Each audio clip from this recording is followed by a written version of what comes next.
নমস্কাৰ welcome to my channel Naima Chowdhury's vlog মই আছো আজি মোৰ মাৰ ঘৰত আৰু ইয়াত আজি মোৰ ব্লগটো হ'ব স্পেশালি মাৰ ঘৰৰে কিছুমান বস্তু মই আপোনাক দেখাম যেটো মা কি কৰে আৰু লগতে এটা ৰেচিপিও থাকিব যেটো মাৰে ৰেচিপি হ'ব তেন্তে বলক আৰম্ভ কৰো আজিৰ ব্লগটো আমি সবচে প্ৰথম আপোনালোকক মই দেখাম আমাৰ সাতৰ ওপৰৰ যেটো ভিউ দেখি পাহাৰৰ বহুত ধুনীয়া এটা সিনাৰি নেক্সট আমি আমাৰ ঘৰৰ ভিতৰটো দেখাই দিও মাৰ এটো কিচেন হয় আৰু নেক্সট আছে কিচেনৰ পিছত এটা ৰুম য'ত আমি ভাত খাওঁ এটোৰ পিছত মই আপোনালোকক কৰিডৰটো দেখাও য'ত কাপোৰ চাপোৰ ধোৱা মেচিনটো থাকে ইফালে বাথৰুমটো আছে নেক্সট আছে এটা বেডৰুম য'ত মা থাকে তো ৰুমৰ পিছত মই আপোনালোকক তলত লৈ যাম য'ত আৰু পুৰণা ৰুমবিলাকো আছে তিয়া তলত এটো এটা ৰুম হয় যেটোত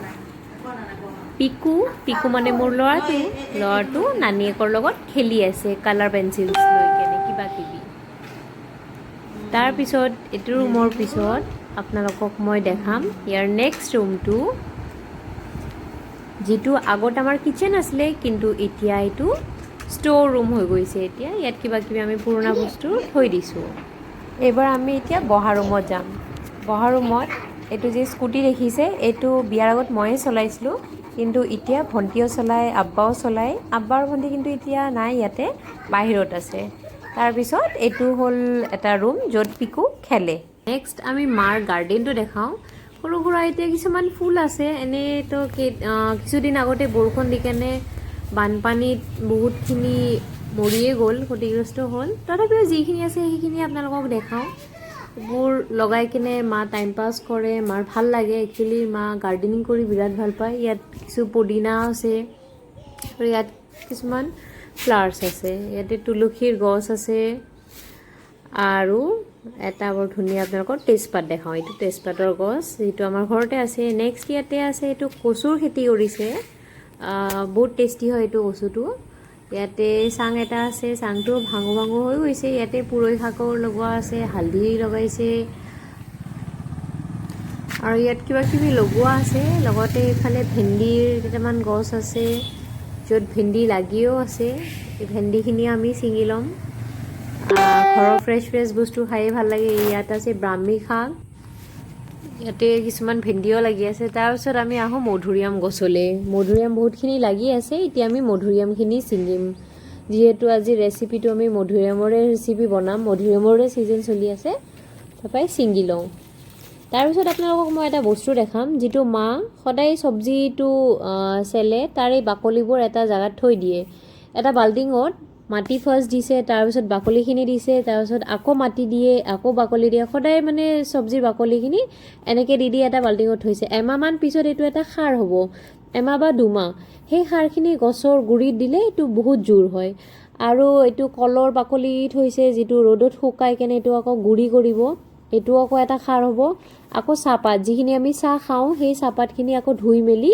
ধুনীয়াকে ৰ'দত দি কেনে এটোও গুৰি কৰি কেনে যদি ফুলৰ গছত বা কিবা গছত দিয়ে খাৰ হয় এতিয়া এইখিনি সবজি আমি আনিলো এতিয়া আহিলো পাকঘৰত দেখিছিলে নহয় গাৰ্ডেনৰ পৰাই মধুৰিআম ছিঙিছিলোৱে এতিয়া হে মধুৰিআমৰ আমি আচাৰ বনোৱা আৰম্ভ কৰো বল মধুৰিআমৰ আচাৰৰ কাৰণে আমাক লাগিব মধুৰিআম আমি কেঁচা মধুৰিআম লৈছো ইয়াতে আমি লৈছো 1 চামুচ চিলি পাউডাৰ 1 চামুচ গোটা জিৰা 1 চামুচ আমি লৈছো পাঁচফোৰণ ইয়াত 1.5 চামুচ আছে বেহাৰ কলা বেহাৰ বগা বেহাৰ ললেও লব পাৰে ইয়াতে আছে আমাৰ নিমখ 1 চামুচ আৰু আমি এটা নিমু টেঙা লৈছো লগতে দুটা শুকান জলকীয়া এটা কেঁচা জলকীয়া সবতকে প্ৰথম আমি এতিয়া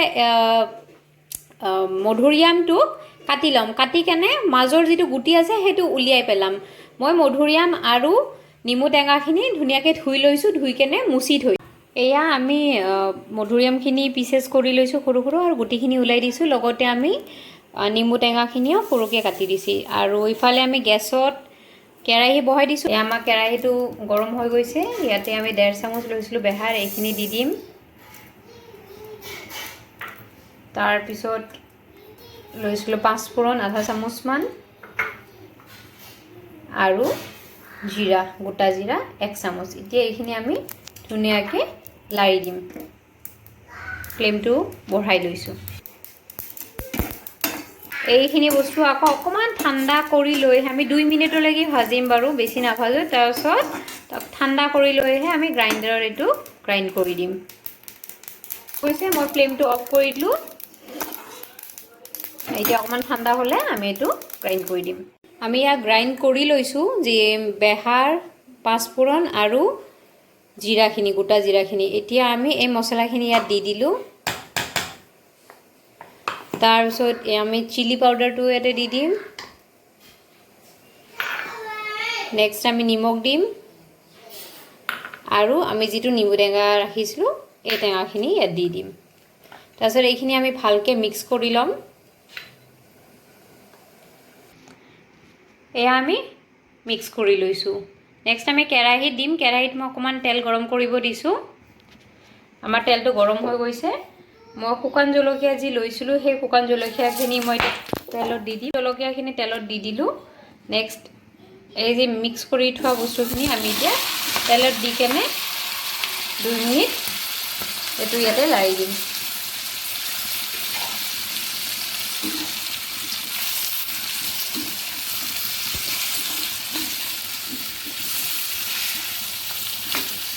ফ্লেমটো অকণমান কমাই দিওঁ। আমি 2 মিনিট তোক লাৰি দিম।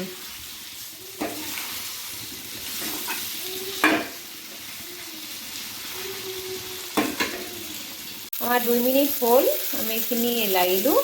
আৰু এতিয়া নেক্সট আমি হালধি পাউডাৰ দিম। মই ষ্টাৰ্টিঙত দেখাব পাহৰিছিলোঁ, আধা চামুচ আমাৰ হালধি পাউডাৰো লাগিব। তাৰপিছত আমি আকৌ এইটো আৰু 2 মিনিটৰ কাৰণে লাৰি দিম। আমাৰ 2 মিনিট হৈ গ'ল। আমি ফ্লেমটো অফ কৰি দিলোঁ। আপোনালোকে দেখিব পাইছে কিমান ধুনীয়া এটা কালাৰ আহিছে। এতিয়া এইখিনি অকণমান ঠাণ্ডা হোৱালৈকে আমি ৰখোঁ। ঠাণ্ডা হোৱাৰ পিছত আমি এইটো জাৰত ঢালি দিম। এয়া ফাইনেলি আমাৰ আচাৰটো আমি জাৰ এটাত চাৰ্ভ কৰি দিছোঁ। 1 টেমা পূৰা হোৱা নাই, তাতকৈ কম হৈছে। দেখিব পাইছে আপোনালোকে কিমান ধুনীয়া এটা কালাৰ আহিছে। আৰু মই এইটোক এসপ্তাহমান ৰ'দত দিম, যাতে পূৰা ছফ্ট হৈ যায়, গলি যায়, খাই বহুত টেষ্টি লাগে। এয়া এণ্ডিঙত আহিলোঁ আৰু এতিয়া আশা কৰিছোঁ ব্লগটো আপোনালোকৰ ভাল লাগিব। যদি ভাল লাগিছে তেন্তে লাইক, কমেণ্ট আৰু শ্বেয়াৰ কৰিবলৈ নাপাহৰিব।